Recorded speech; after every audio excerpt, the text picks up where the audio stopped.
ایک بڑا سکینڈل جو ہے وہ سامنے آیا ہے. کتنا اسلحہ ہے, کیا والیوم ہے, کس نے بیچا ہے, کس نے خریدا ہے, اس پر بات کرنے کے لیے میرے ساتھ موجود ہے. ابتدائی انہوں نے سٹوری کی ہے, اردو نیوز سے تعلق ہے جناب زین الدین احمد صاحب. وقت دینے کا بہت بہت شکریہ. ہمارے اچھے ینگ ڈائنامک جرنلسٹ ہے. آپ ذرا ہمارے ناظرین کو بتائیں زین, کیا ہوا, کس طرح فروخت ہوا, کس نے کیا, کس کو ہوا؟ شاہ صاحب یہ اصل میں اس سال مئی کا واقعہ ہے. ایک اصل میں ایک کارروائی اتفاقاً ہوئی ہے کوئٹہ کے علاقے بلیلی میں. ایکسائز جو اپنے معمول کے مطابق چیکنگ کرتی ہے, تو اس دوران ان کو ایک گاڑی انہوں نے روکی اور اس میں جب چیکنگ کی ہے تو بھاری اسلحہ برآمد ہوا. اس میں دستی بم بھی تھے, راکٹ لانچر بھی تھے اور باقی اسلحہ تھا. تو جب انہوں نے چیکنگ کی تو ظاہر ہے پھر گرفتاری ہوئی, اور ابتدائی تفتیش جب انہوں نے کی تو معاملہ انہوں نے دیکھا کہ چونکہ یہ اسلحہ بھاری ہے اور وہ ایسا بھاری اسلحہ ہے جو دہشت گردی کے واقعات میں بھی استعمال ہوتا ہے, تو انہوں نے پھر CTD کو اس کی اطلاع دی.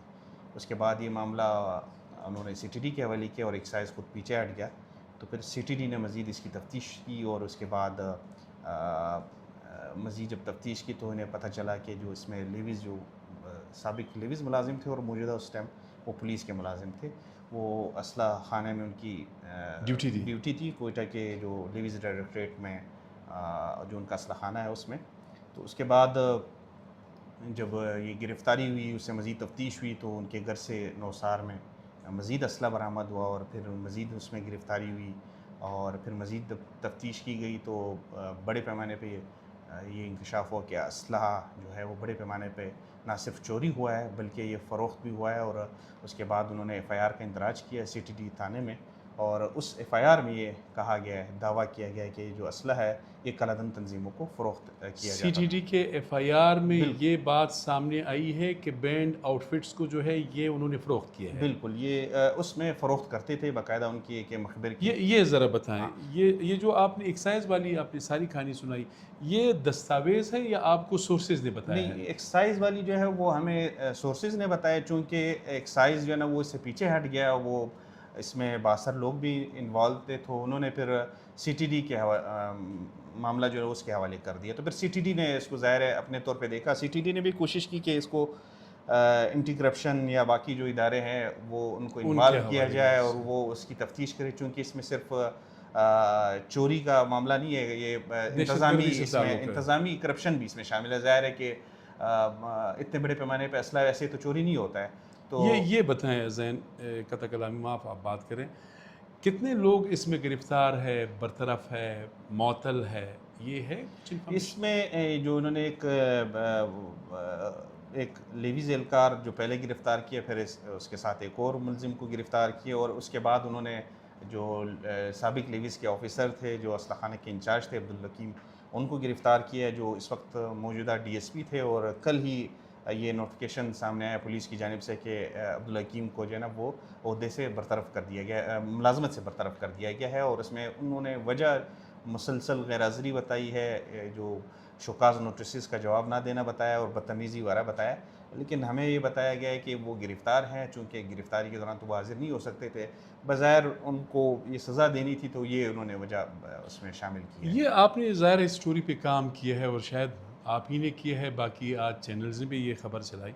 یہ آپ بتا سکتے ہیں والیوم کتنا ہے کرپشن کا, یعنی کتنی مالیت کا جو اسلحہ ہے وہ فروخت ہوا ہے؟ اس میں ابھی تک جو صحیح ڈیٹا ہے وہ CTD نے حاصل نہیں کیا. ان سے ہم نے جب معلوم کیا ہے تو انہیں اس چیز میں مشکل پیش آ رہی ہے کہ اب تک ان کو مکمل ریکارڈ فراہم نہیں کیا گیا ہے. ایک بڑی وجہ یہ بھی ہے کہ مکمل جو ریکارڈ ہے وہ مینٹین نہیں تھا لیویز کا, اور کوئی بھی آ کے شناخت کارڈ دے کے کوئی اسلحہ لے کے چلا جاتا تھا, وہ کوئی صحیح اندراج نہیں ہوتا تھا. اور یہ ساری چیزیں جو ہوئی ہے وہ پولیس اور لیویز کے انضمام کے دوران جو پروسیس چل رہا تھا اس دوران ہوئی ہے.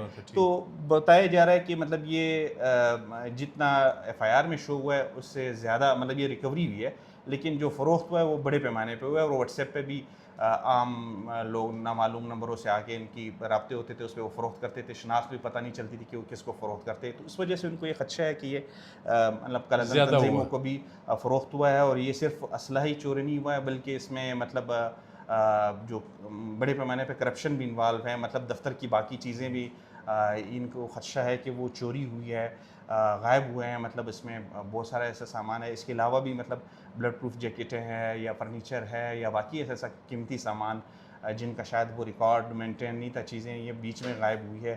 لیکن چونکہ سی ٹی ڈی کا کام صرف دہشت گردی کے معاملات تک محدود ہے تو انہوں نے اس چیز کو یہاں تک محدود رکھا ہے، لیکن جو کرپشن کا معاملہ ہے اس کو مزید نہیں چھیڑا گیا ہے، اور اب تک یہ معاملہ ایسا لگ رہا ہے کہ سرد خانے میں ہے. فائنلی پریسائزلی بتائیں، مزید گرفتاریوں کا امکان ہے؟ نہیں، میرے خیال سے اس معاملے کو بھی ایسا ایک طرح سے دبایا گیا. مئی کا وہ تھا، واقعہ تھا، اور اس میں تھوڑی بہت معاملہ حرکت اب جا کے سامنے آیا ہے، اور تفتیش میں بھی اب تک سی ٹی ڈی نے چالان بھی پیش نہیں کیا عدالت میں. تو یہ اتنے مہینے گزر گئے ہیں، لگتا یہی کہ معاملے کو دبا دیا گیا. آپ کا بہت بہت شکریہ. مزید گرفتاریوں کا امکان ہی ہے، جو ماضی کے کیسز ہے وہی حشر اس کیس کا بھی ہوگا. اپنے میزبان سید علی شاہ کو اجازت دیجیے. اللہ حافظ.